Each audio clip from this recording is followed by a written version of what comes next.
So, kamusta po mga ka-Streetwise? Ako po si Takero Miyamoto at welcome po sa aking munting channel.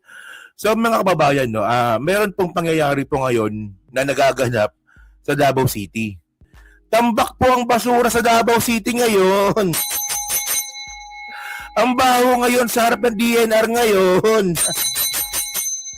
Hanggang ngayon, bading pa rin po si Baste Duterte ngayon. Yan.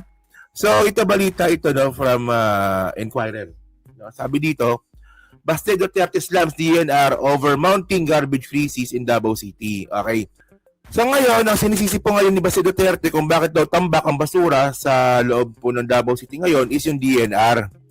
Madali pong magturo. Sa totoo lang. Especially kung ikaw po sila is na vice na mayor. And by the way, no, si Baste vice mayor lang pala ngayon yan, di ba? Kaya lang naging mayor dahil nga po si Digong hindi na nakabalik ng Pilipinas, di ba? Ayun yun eh. So ngayon, ang paniniwala ngayon, alam niyo ganyan kabobo sa sa Davao City, no? Anong sinabi nga po ni Baste, ang may kasalanan dito, DNR, naniwala din naman yung mga taga Davao City. Pero ano bang kwento dito? So basahin natin yung report ha. Sabi dito, Mayor Sebastian Duterte blamed the DNR for the city's mounting garbage crisis, pointing to the agency closure of the sanitary landfill barangay in New Carmen. So meron palang dump site ang Davao City, ito nga po yung New Carmen. So ginawa nga po ng DNR, pinasarado. Okay, kung ganoon lang po yung knowledge natin, kunwari DDS tayo, ang blame kagad natin dito, DNR. Kayo mga DNR kayo, no, inaaway niyo yung bakla naming mayor, ganon, di ba? O kaya yung pinasara yung New Carmen. Pero ano ba nangyari talaga? So sabi dito mga Streetwise, no, the suspension of landfill operations which took effect on May 20, tagal na pala, no? May, June. Isang buwan na mahigit pala, no? Was triggered by a trash slide, no, on May 20 that buried 15 houses in nearby community resulting in the deaths of 2 people. 1 person remained missing on Friday. Nako, yun pala nangyari dito. So nangyari pala dito mga babae, no, meron pang 2 taong namatay. Meron pong mga bahay po na lumubog nga po sa basura kasi malamang yung basura sobrang tambak na. Tapos umagos, merong 15 bahay na lumubog, may namatay na 2, may nawawala pang 1. Siyempre, pag yan nawala na isa, yan nawalang isa na yan, may higit 1 buwan na po yan, patay na rin po yan. So, baka nasa ilalim lang po ng lupa yan. Nako. Yan yung problema ni Baste. So, ano ba? Ito may report dito yung News 5 Pero by the way, mga kababayan, no, dyan natin makikita yung kapabayaan nga po ni Baste. Kasi in the first place, pag alam mo ng tambak yung basura, pag alam mo ng umaano na yan, parang bundok na yung basura, hindi na dapat pinaabot sa maging parang payatas na po ito, no? Yung nangyari dati sa payatas, ganyan din po, di ba? Yung nangyari sa payatas dati, no, na gumuho yung basura, maraming namatay nun. So, ganoon din pala nangyari sa Davao City. Akala ko ba sa Davao City parang Singapore? Ayan ang paniniwala ng mga bobong mga DDS. Yung Davao City daw po parang Singapore.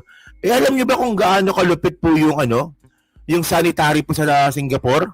Sa Singapore, mga kababayan, merong doon, meron ng segregation ng basura. Disiplinado po mga tao doon. Ito pa mga taga Davao City. Umaasa pa rin pala sa mga dam site.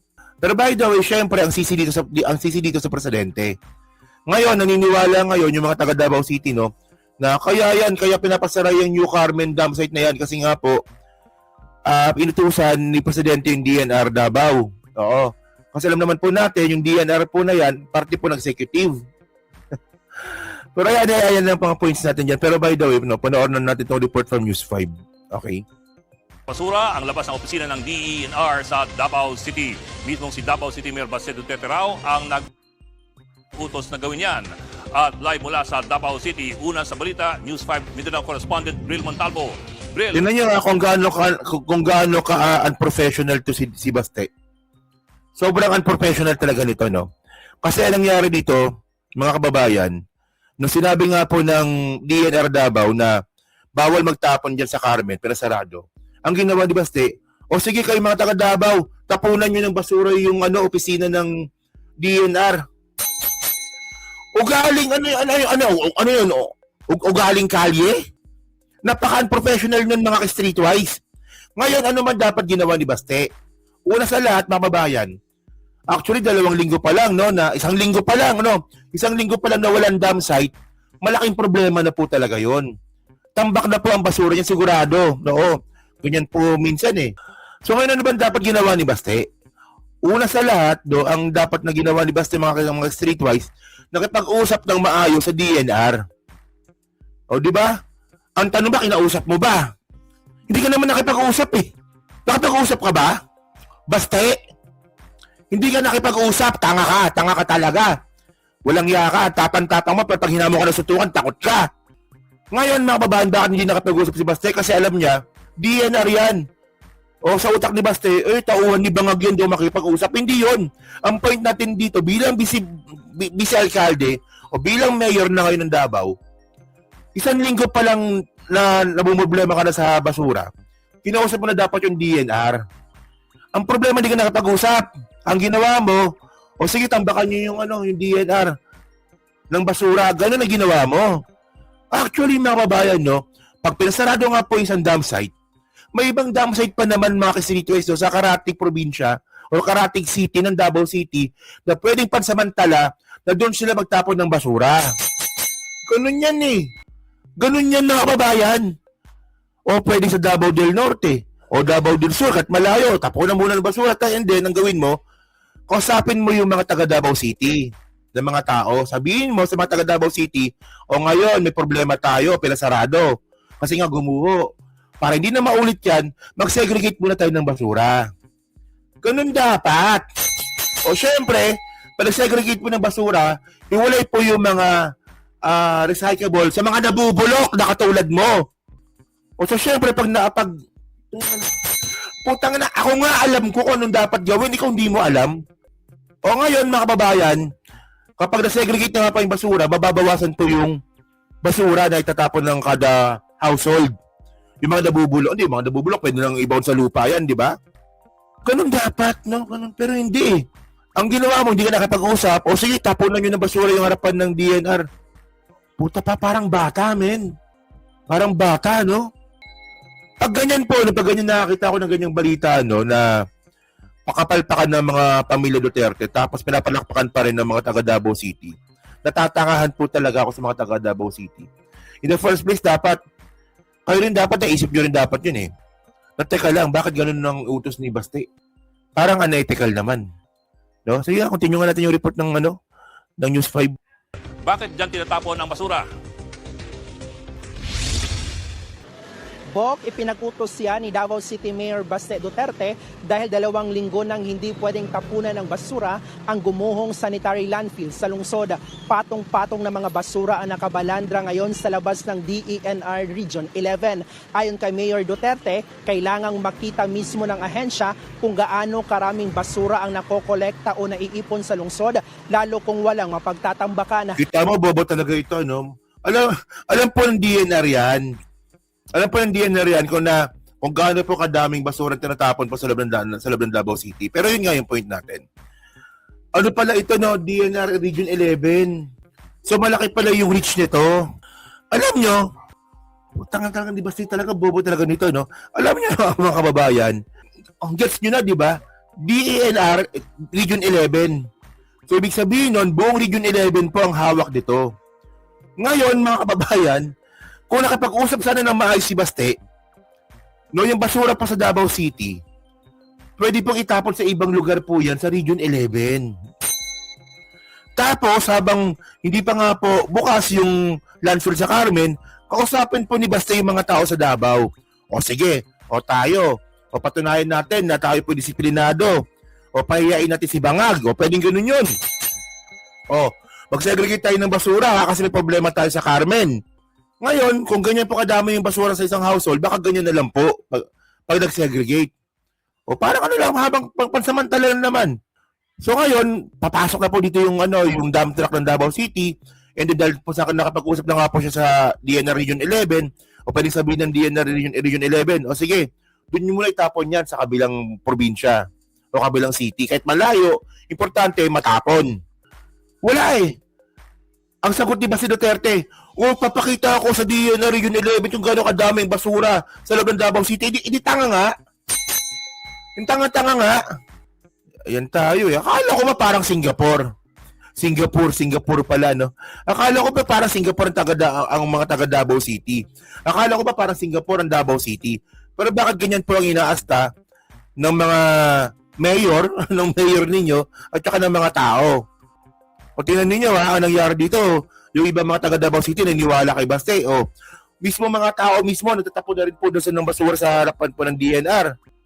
Kahit mga tao mismo, natapon na doon. Ang kitid ng utak. Dito totoo lang, sobrang kitid ng utak. No, makitid na nga yung utak ng mayor, nandiwala pa yung mga taga Davao City, so makitid din ng utak ng mga taga Davao City. O sige, continue. Hanggang gayon daw kasi ay hindi pa rin binubuksan ang ipinasarang sanitary landfill sa barangay New Carmen. Kung babalikan natin, Bok, nitong May 20 nang gumuho ang tambakan ng basura dahil sa mga pagkulana, 3 ang nasawi matapos matabunan ng guho. Kaya naman ang DENR, 3 na pala yung namatay. 3 na pala, di ba? agad naglabas ng utos na pansamantalang ipasara ang landfill. Yan ay para maiwasan pa ang mga ganitong insidente. Bok, ayon nga sa gwardya ng DENR, isang dump truck na basura ang itinapon dito kagabi. Pakinggan natin ang kanyang pahayag. Trabaho mo gina siya. Napakabaho talaga. Halos lahat ng dumadaan dyan nagtatakip ng kanilang ilong. Nagsusuot na lang ako ng face mask para sa aking kalusugan. Bril, doon sa 2 linggong yun, saan-saan pa tinatapon ang mga basura ng mga taga Davao City? Bok, kung saan-saan na lang pansamantalang itinatapon ang mga basura dito sa Davao City. Ang ibang mga basura nga nasa gilid lang ng kalsada. Tinakpan na lang muna ang mga yan ng trapal. Pero kahit takpan, Bok, di pa rin mawawala ang masangsang na amoy. Kaya nababahala si Mayor Duterte sa piligrong dulot nito sa kalusugan ng mga residente. Gago ka, kagagawan mo yan. Sabi niya pa dito, ako'y nag-aalala, sabi ni Baste, kagagawan mo yan kasi unprofessional ka. No, unprofessional ka kasi. Wala rin daw kasing ibinigay na petsa ang DENR kung kailan nila muling bubuksan ang landfill. Maging ang mga Ang tanong dito, tinanong mo ba? Wala daw petsa na binigay. Ang tanong dito, tinanong mo ba? residente na mumroblema na rin sa mga hindi nakukolektang basura. Narito ang pahayag ng nakausap nating residente. Medyo na-hassle siya. Medyo hassle talaga siya kasi natatambak siya. Hindi katulad dati na kada linggo talaga siyang kinukolekta, kada Sabado. Ngayon, nakatambak pa talaga ang basura.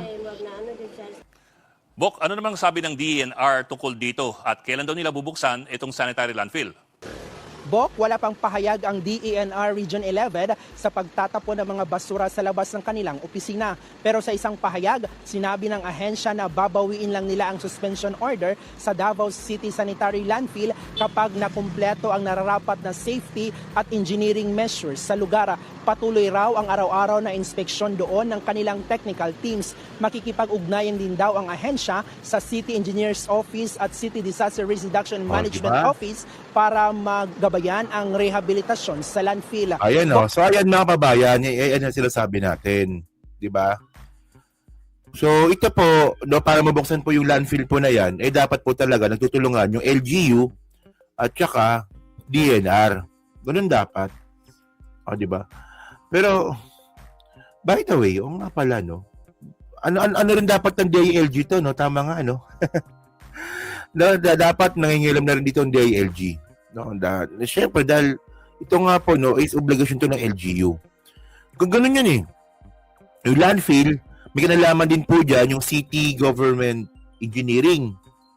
No? May ano yan, may talagang pakipagtulungan dapat ang LGU dyan. Pero by the way, so ayun po, no, diyan natin makikita, no, na talagang sobrang unethical, sobrang engot po sa pamamahala ito mga Duterte. Wala lang, alam nyo ba mga kababayan, no, alam nyo, kaya po patuloy nga po na sinusuportahan ng mga taga Davao City itong mga Duterte mga kababayan kasi nga po, hindi, may mga nakausap ako ng mga taga Davao City talaga. Talagang Davao City talaga sila nakatira, no? Ang isa sa mga dahilan nila kung bakit hindi nila mabitawan ng mga Duterte kasi nga daw, naniniwala sila na meron sila utang na loob sa mga Duterte. So, ano yung utang na loob na yon?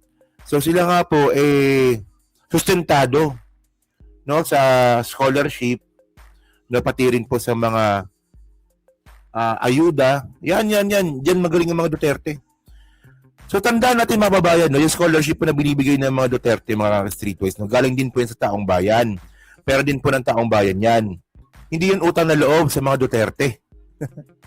Na kasi ganun ang pakakabanggit sa akin eh. Hindi mo ba alam, Takero, na yung mga anak ko, lahat yan paaral ng mga Duterte. Okay, sige, utang na loob yun. Pero, di ba, doon kayo kinukuha eh. Doon kayo binibrainwash eh. Na kaming mga taga Davao City may utang na loob sa mga Duterte kasi pinag-aral ng mga anak namin. May mga ayuda kami natatanggap. Di ba? Pero kung tutuusin mga babayan, no, kayo po ay talagang naloko lang. Kasi tinan nyo, gaano kadami ang bahay ni Digong? Naniniwala ba kayo, no, na walang pera ang mga Duterte, no, na meron silang pambayad sa ICC lawyer? Doon pa lang dapat magtaka na kayo, ba't ang daming pera ng mga Duterte? Kapag-aral pero squatter pa rin nakatira. O nga, no? So, yun mga babae, no? So, kayo po, ano masabi nyo nga po dito, no? Sa sobrang unethical nga po na ginawa nga po ni Baste Duterte. Diyan nga po sa simpleng problema sa basura, no? Alam niyo, no, sabi nga ng iba, no, yung problema sa basura, simple pero mahirap solusyonan. Especially pag sarado yung dam side. Pag sarado yung dam side, kailangan gumawa na po talaga dito ng isang matalinong diskarte ang LGU na hindi nga po natin nakita kay Baste Duterte. Wala eh. Di ba? Imbis na kausapin yung DNR, ang ginawa ni Baste, sige, tapon nyo dyan, sarap pa ng DNR. E di bugok. Bugok nga. So yan na. So next topic tayo, may pag-usapan tayo dito. No? Next